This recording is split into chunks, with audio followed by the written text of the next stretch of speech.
Can y'all hear me? Is that Mr. Horton? Yes, sir. Yes, sir. We can hear you. Thank you.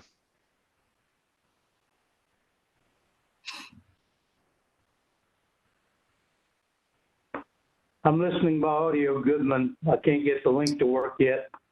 Oh, well, we hear you, Mr. Goodman. Yeah, thank you. I'll be joining as soon as I can get this link hot. Yes, sir.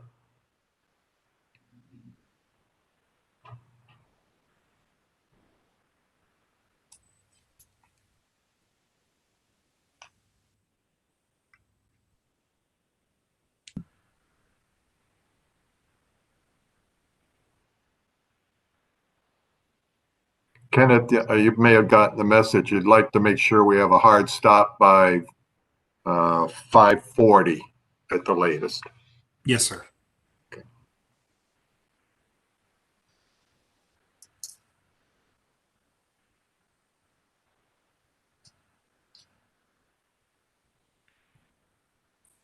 Okay. Yes, sir. Mr. Hughes. Thank you, Mayor. Good evening, everyone. I'd like to welcome you to our master plan update for the first quarter of the year 2021. There are a lot of exciting things going on in the city, so Robbie and I are excited to present some updates on our progress on our master plan to you all this evening. As I like to do at every opportunity that we have, really reviewing our master plan, starting with what our vision is. So as One St. Mary's, we're a vibrant, welcoming, and friendly coastal community where residents play an essential role in our success. We cherish our environment, our heritage, and our role as the gateway to Cumberland Island. We proudly support our nation's security by maintaining a strong relationship with military forces who are our neighbors. We believe that all residents should have access to a safe neighborhood, job opportunities, quality education, and community services. And we envision a resilient community with a thriving and diverse economy, mobility, and recreational cultural activities for all citizens. Together, we are One St. Mary's, and what we hope to illustrate as we continue to go through these things is that all the activities that we are working on really play into this vision. They're foundational parts of ensuring that we can live up to this vision and the promise that we have made.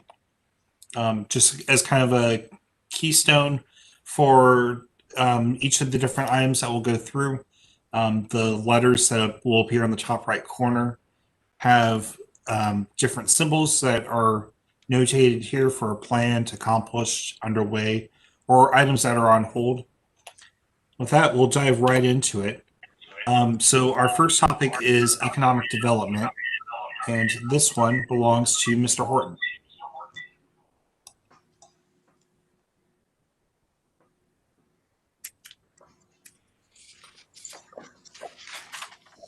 Sorry, I had to unmute. Our shrimp project is nearing completion. Wheeler Street boat ramp has been completed. The Gateway Marina is wrapping up the design. We're going to have to go back out for in the bid process due to changes in the design. But the shrimp project, we're waiting on a lamp post. So we're really excited about that being wrapped up. Next item, building permit process improvements and planning. So we've been working quite hard in the community development and building departments to evaluate software that's capable of handling permit requirements, that allows users to submit things online and complete the process entirely online, as well as come into the office if they desire, as well as request inspections and receive up-to-date results online. So we're not necessarily having to add staff to the workforce and to keep up the constant communication that we like to see, but using technology to our benefit, as we talked about at the retreat, is really one of the top priorities in the community development and building departments for this year. So we're excited that that's underway.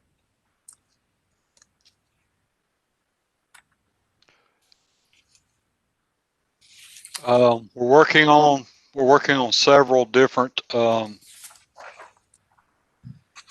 ordinances currently. One of the primary ones we're working on right now that has come up we've been working on, but we're getting closer to being done. You should see something very soon.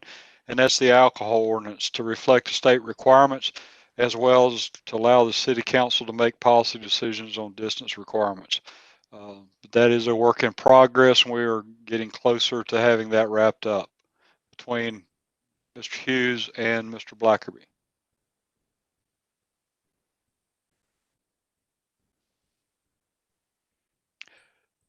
Next slide is better utilize a revolving loan fund to economic development.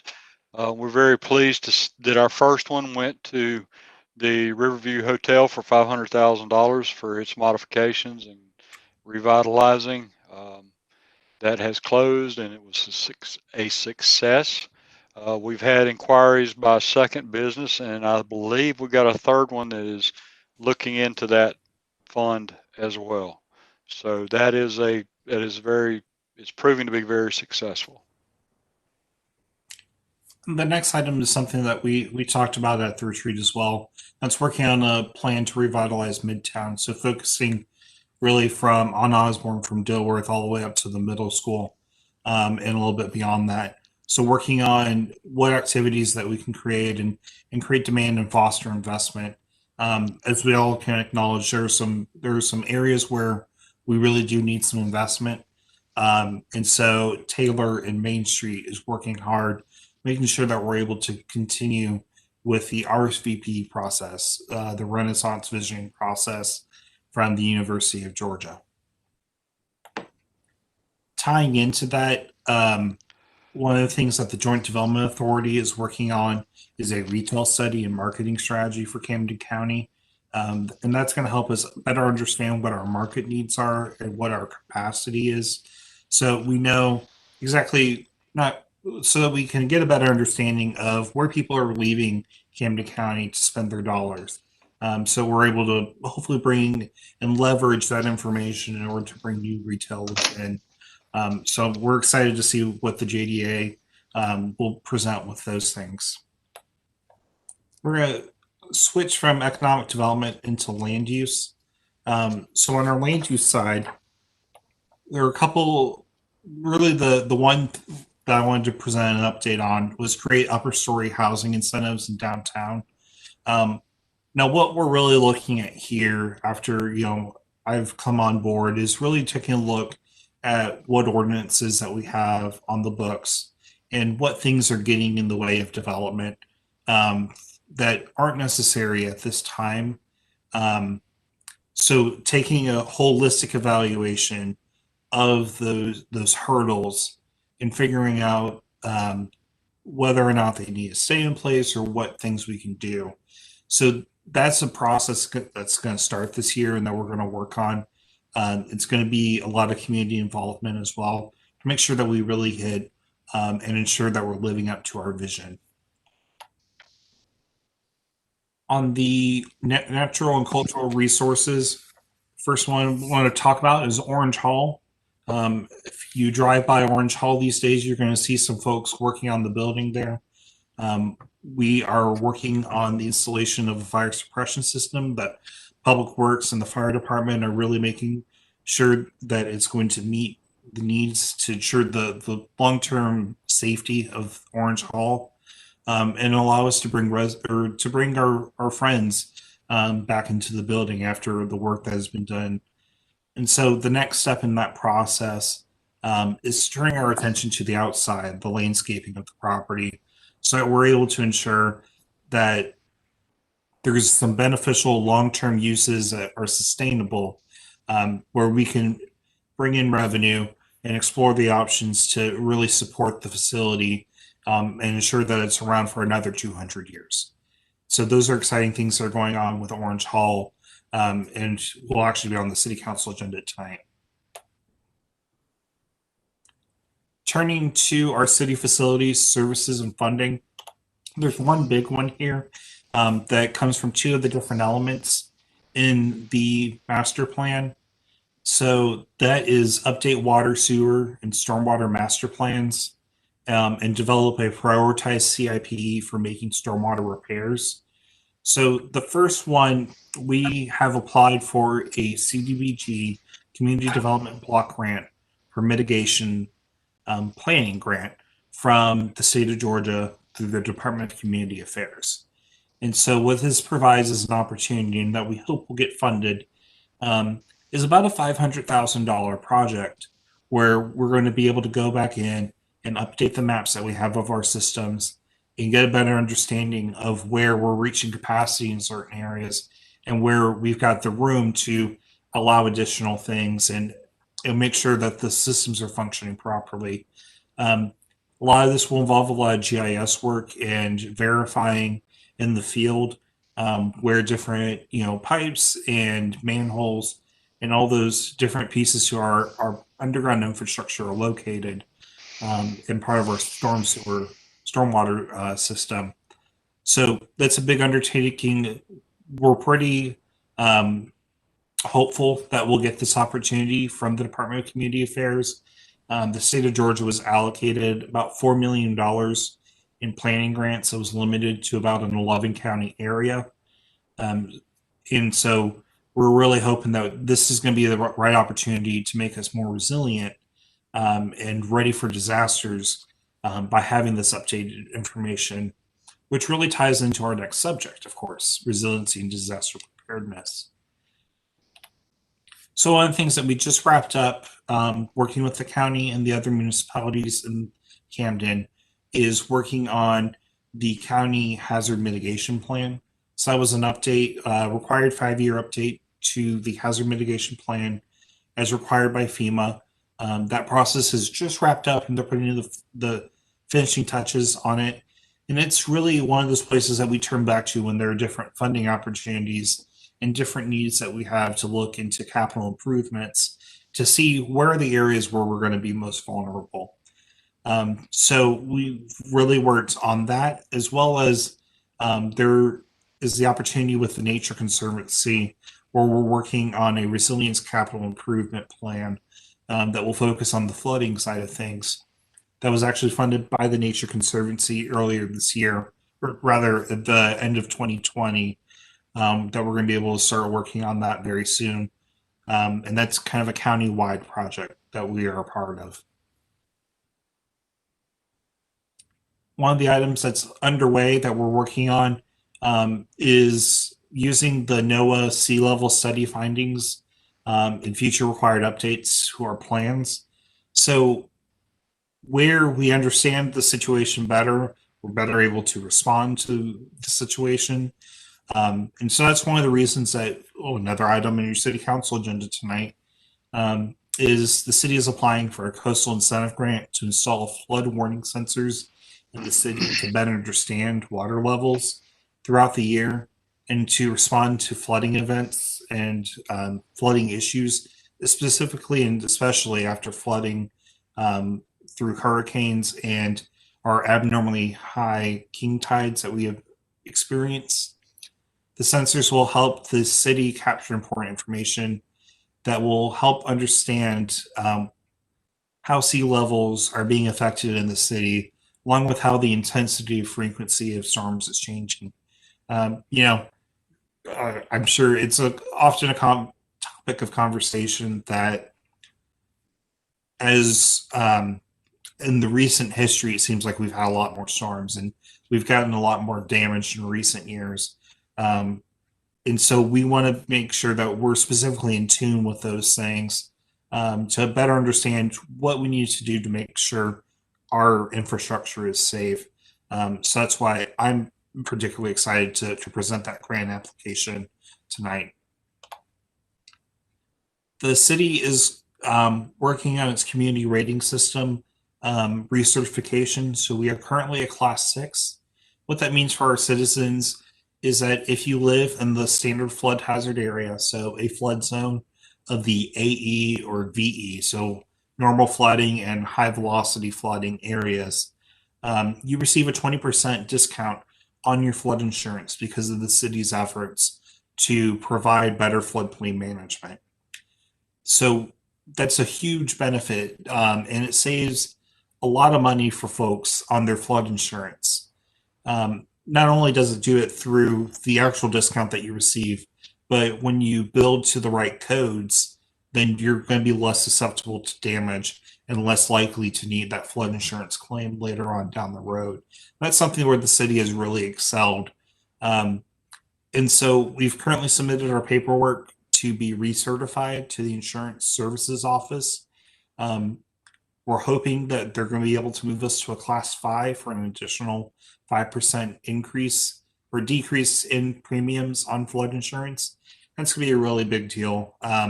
If we accomplish that, we'd be one of the few communities in Georgia to have that class 5 rating. On our military relationship, the big one I wanted to talk about is continuing to implement the Joint Land Use Study recommendations, the JLUS. We're currently talking to the base and their community planning liaison officer about doing a housing study for Camden County. One of the things that we want to make sure that as we maintain our relationship with the base is that we have a better understanding of what housing needs exist, both for our local economy and for the base as well. As we all know, really with the things that are coming online in order to prepare for the new costs of submarines, we're going to see a lot more contractors here in Camden County. And what we want to do is make sure that the housing that we're working on and that's being presented and going through the development process is going to be built. Really taking a lesson to make sure that we don't overdevelop those things. And we're developing the type of housing that meets the market need. So it's not one of those things that seems at first glance as being something that we need to work on with the base on. But really, when you start thinking about it, it's kind of a big deal to make sure that we're providing what the military needs in that respect. Transportation, we are currently modifying the existing Gulf Court ordinance to meet the goals outlined in our multimodal transportation plan. Really, the big thing here that we're going to be focusing on is providing public education and a public outreach campaign so that everyone understands what the rules of the road are, that people aren't surprised about the different requirements that are there that really are already in our law. But what we're going to really be focusing on is making sure that it's understandable so that everyone's able to open up that law and understand exactly what it says. So really not a big policy shift that's going to go through in this piece, but really it's focusing on public education so that folks understand you need a driver's license in order to drive a golf cart in the city. If you're running after dark, there are certain requirements that you need to meet.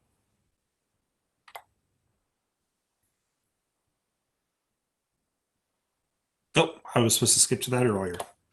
My apologies. Last item that we've got here is upgrade intersection of St. Mary's Road and State Road 40 to incorporate gateway elements, and that is for Robbie.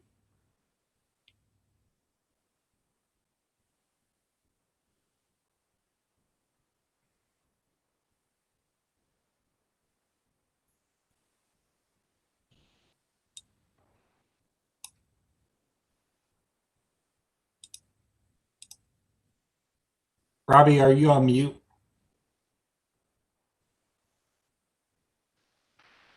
Why, yes, Kenneth, I am. I'm talking up a storm and nobody's listening. Anyway, we have a couple different pieces of property we're actually looking at right now. We're working to figure out exactly what avenues we have to be able to incorporate at 40 and Osborne. I'm sorry, 40 is Osborne. 40 and St. Mary's Road. To be able to put those gateway elements in. We hope to have something back on that in the next couple of weeks.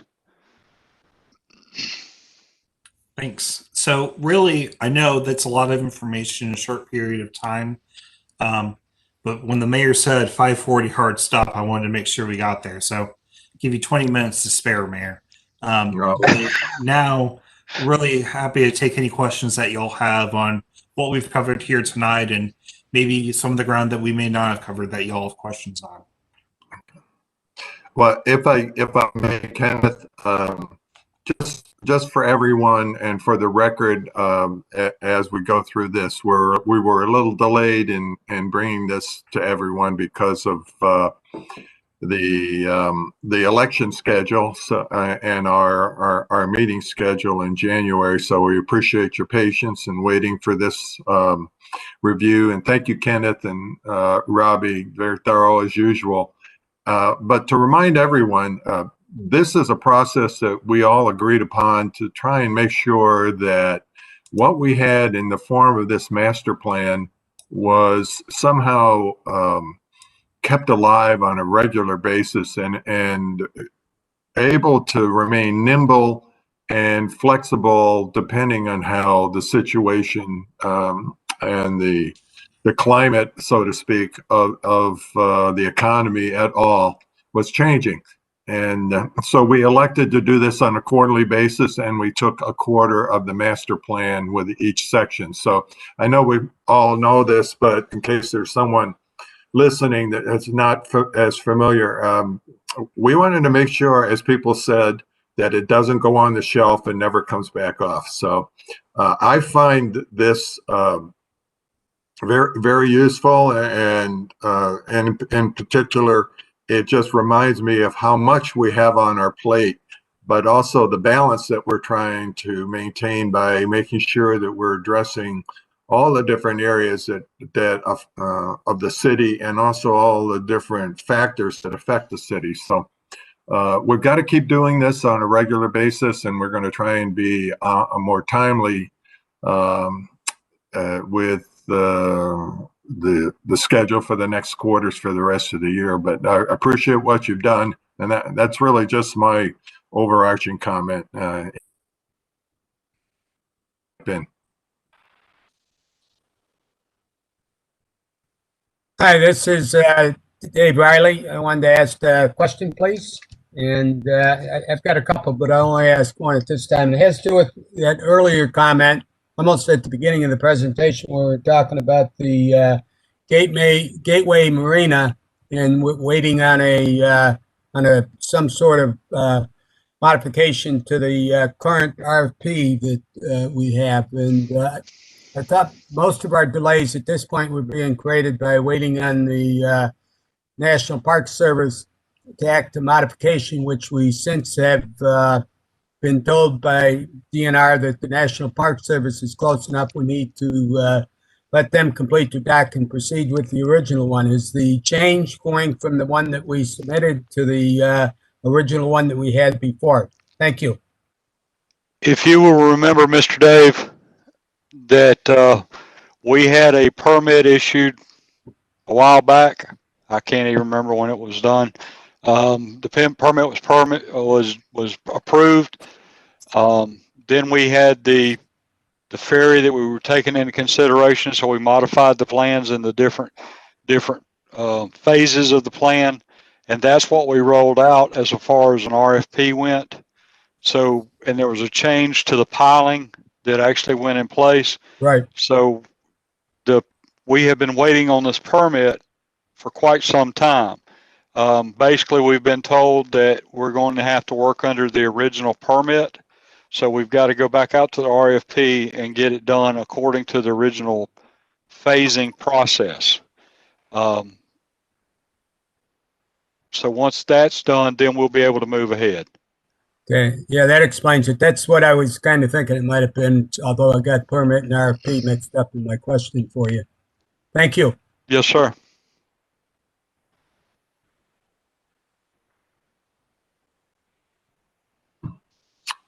Mr. Horton, I'm not quite sure this fits in with the plan, but can we talk about Douglas Drives in the corner and Georgia Power? I mean, that is part of our overall stormwater maintenance. And that's correct.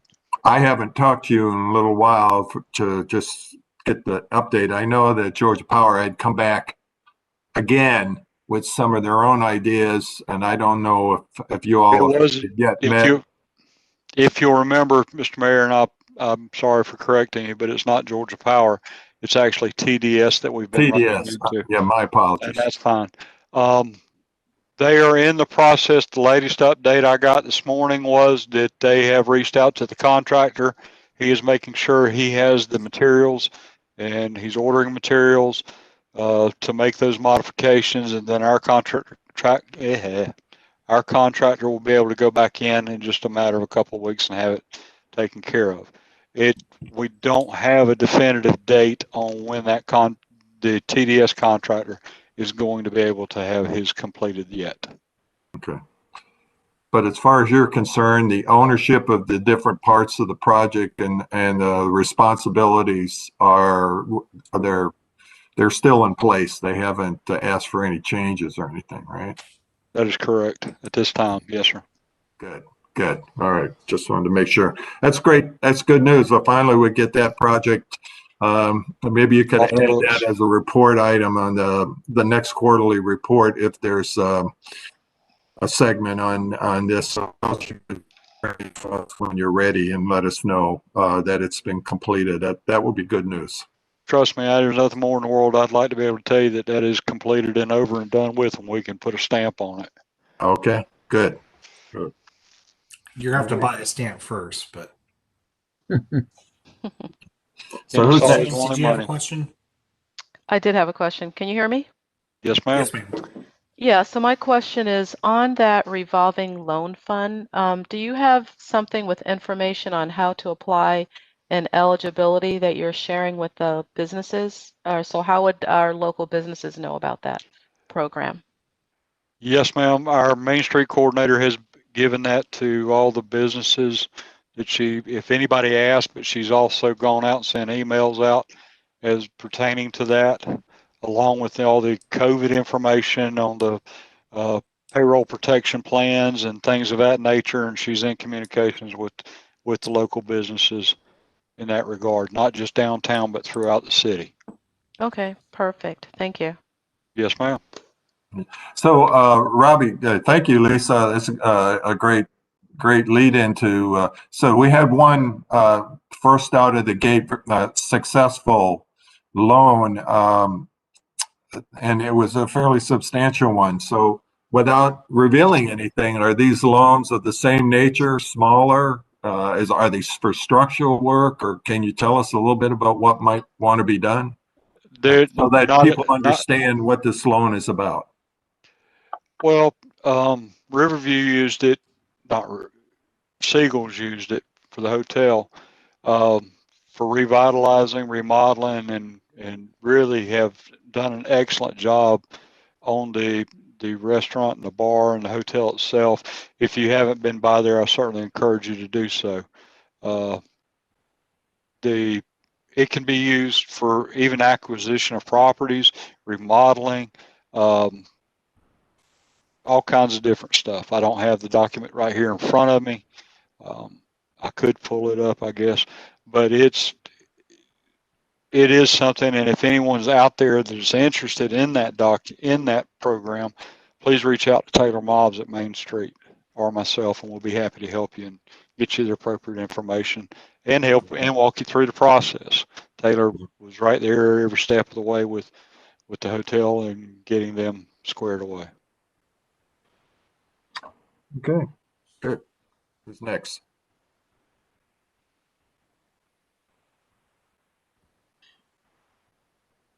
All right. So the next meeting will be I would suggest we do it the first meeting in April. I know it's a short time, just a couple of months between the two, but we can revisit it during the course of the next 2 months, Kenneth. If we need to move it back a little bit, that's fine. But as long as we keep the basics of the sequence close to what it should be, so we stay on top of these projects. And then we started talking amongst ourselves a little bit about the fact that this master plan is probably halfway through its life cycle. And should we start thinking about how we do a review of the master plan, and do we consider doing an update and start putting a date in the calendar and figuring out how we would organize for that if we think we need it. So I just ask you, Robbie and Kenneth, to give it some thought when you look at it, that it's still fairly current from my perspective, but there may be some future thinking and resiliency issues. So you talked about resiliency that maybe needed to be added, or new initiatives coming out of the state that we should make sure are part of the, like that revolving loan fund. Very interesting. And COVID introduced all sorts of new complexities to how you can get financing for cities. So I want to make sure we take advantage of that. Yes, sir. Okay. We'll certainly look into it, and we'll come back in one of our updates and brief you. All right, good. Thank you. All right, Kenneth, I think it's yours for close. Oh, I didn't prepare that. I was done. No, there are, like we've talked about, there are a lot of exciting things going on. That if y'all have specific questions, or any citizens that have specific questions on those items, I encourage everyone to either stop by the office or give us a call or send us an email. Be happy to talk about those things, especially in ways that, if there are opportunities that we have to really hone in and make sure that we're executing our vision, that we're able to evaluate things and really take a look and see what the possibilities are, and start preparing really for what that next update's going to be, so that we continue to execute on that ideal. So I want to thank everybody for their time this evening in working on this master plan update. Okay. Well, yeah, thank you, everyone. And it is about 5:31, and our next event is the State of the Cities at 5:45, and everyone has the phone-in numbers for that. And unless there's any other questions, I'm going to sign off, and we'll be speaking to one another at 5:45. Thank you again, Kenneth. Thanks, Ken. Robbie, appreciate it for all the hard work. Thank you all. All right. Thanks, Ken. Thanks, Bob. Thanks, y'all.